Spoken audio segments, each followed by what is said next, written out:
Good evening, ladies and gentlemen.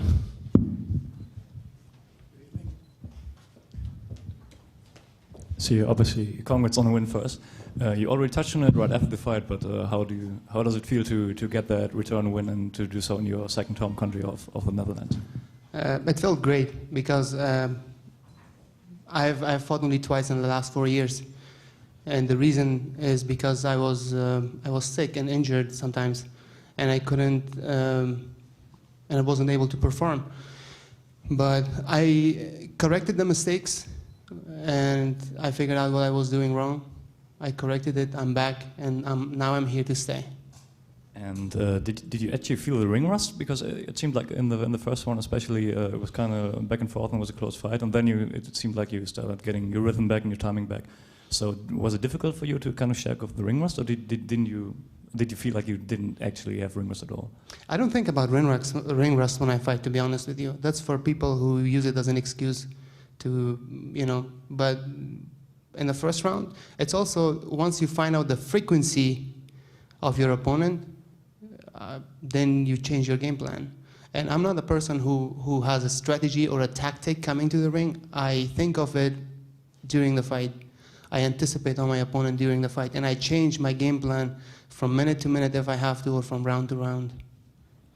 And now that you have been back in the octagon, do you feel healthy again completely? And if so, do you have a certain kind of schedule that you want to do, like a fight two more times, maybe next year, or once more this year, or do you have have a schedule that you want to fulfill? Absolutely. Right now, I'm under adrenaline.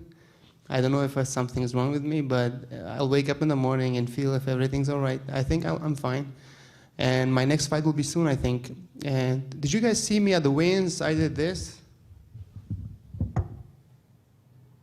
Did anybody catch that? That was 8. And he went down in 8 minutes.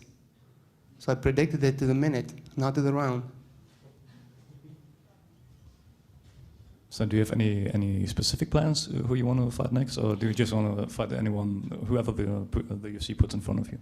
I fight welterweight. This fight was in middleweight because UFC was coming to Holland, and there was no way I'm not going to be on it. Last year I was sick, but this year I was a little overweight. I was a heavyweight, so I cut down to middleweight.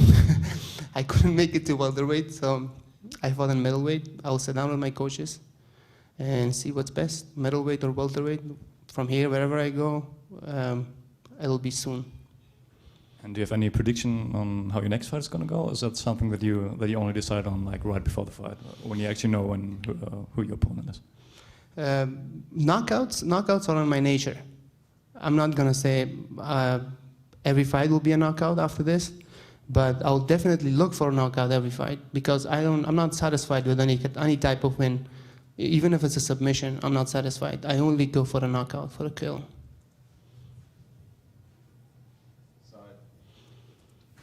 Down in front. How did it feel walking out in front of that crowd this evening? They're very obviously highly supportive of you. It was very emotional, honestly, because when I came to Holland 15 years ago, when I was 15 years old, 18 years ago, basically with empty hands, just with the clothes that I had on. And Holland gave me a second chance, and Holland gave me a home. So I took that second chance. And academically, I studied international business and languages. I have a bachelor's degree. And athletically, I also achieved to be in the UFC. And coming out here on September 2nd, ironically, fighting for my second chance, and thanking Holland for giving me the second chance, it was very emotional. And I hope this is something that I could give back to Dutch people for thanking them for the second chance that I got. Was it difficult kind of managing those emotions when you walked in there? Some people have adrenaline dumps after having such a big high of walking into a highly supportive crowd.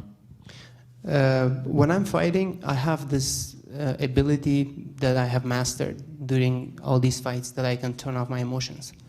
Because sometimes emotions disable your ability to think.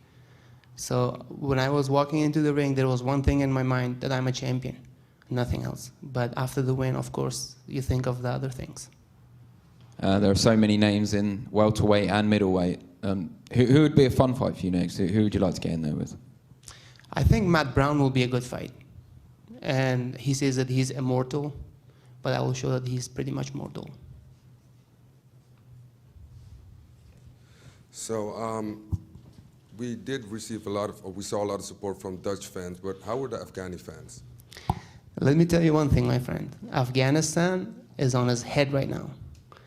I'm pretty sure this fight touches thousands of children. And they watch this fight live.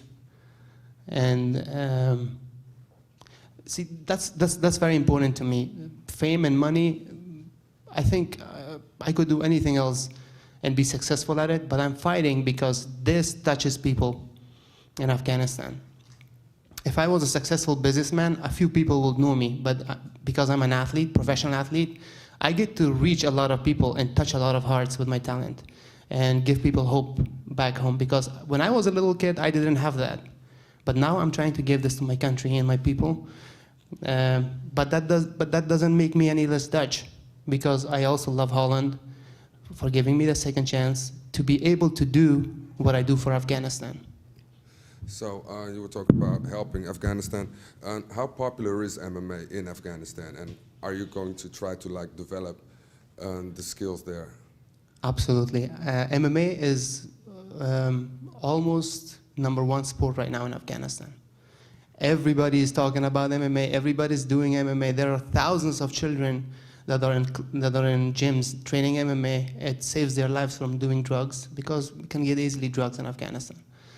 And they have this dream of becoming a champion and make it to the UFC one day. And this is something that actually inspires me to fight for them. Do you have a message for your Afghani fans? My message is that I will fight for them. I will fight for my roots, and I will try to inspire them. I'm not saying I will be their role model, because I'm a human being. I make a lot of mistakes. I don't want people to look up to me and be like me, because I'm not perfect. But what I do want is to touch them with my talent and give them hope. Okay, my last question. You predicted the minute that you're going to finish this fight. Can you give us a prediction with your hands as well when you're going to be the champ? How many years, sorry? Well, I'm back with a vengeance to achieve my dream. And I'll be the champ by 2019. At welterweight or middleweight? Welterweight. All right, congratulations on your win. After the moment of when the referee stepped between you two, did you thought it was a little bit late? I'm in the octagon to fight. So as long as the referee doesn't stop, I have to continue. But I leave the referee do his job. I'm fine with it.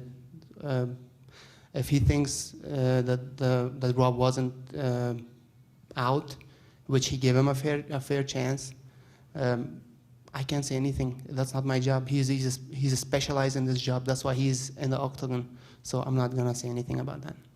And can you describe the emotion? You obviously said you were very emotional. Was it euphoric or was it relief because you came back after a very long time? To describe this emotion, it's very similar to when I was a little kid in Afghanistan, when war broke loose from street to street, bullets flying, and we had this rush that we're gonna be killed or be dead any second. And we felt this kind of rush and hide because we heard the bullets literally flying over our heads. And you get this kind of rush. And once you win, you find that rush, that type of rush. That's why when I got out of Afghanistan, I was looking for this type of rush. And I found it in MMA. And you could call it that I'm addicted to this type of rush because I don't know anything else since I was born. I was born in the war, and I grew up in the war. And when I left Afghanistan, I was missing this. So I found it in this sport, and now I'm getting it from the sport.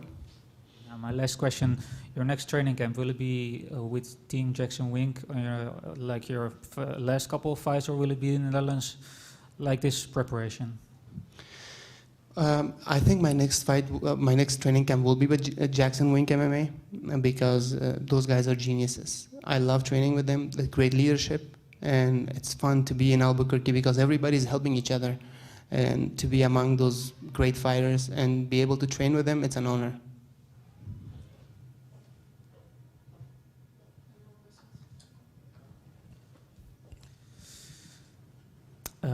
One final question from me.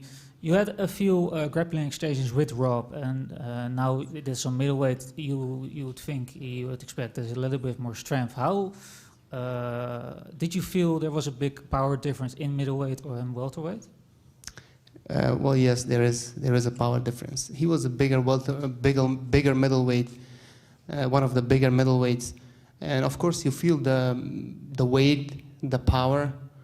But I have, with that physical power taken aside, my punching power, I have the power to knock out heavyweights. So I have no problem fighting in the middleweight, but I think the best weight for me to fight is welterweight.